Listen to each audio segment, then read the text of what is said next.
The airline started 5 years ago, and it was family owned by my nephew David Tapalu, who used to work for the airlines, and he set up the airline for domestic services, and that has been the practice up to now.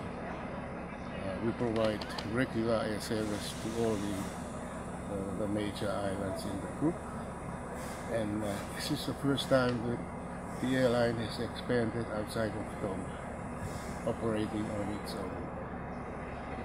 The Tonga National Airlines in the past years has been operating services to Samoa for quite some time, in partnership with Polynesian Airlines.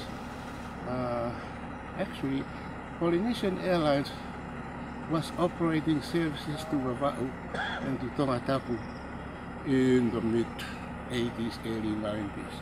So we see this as a relaunch of that service with Polynesian Airlines at the time, and I know that both airlines, Rio Tonga and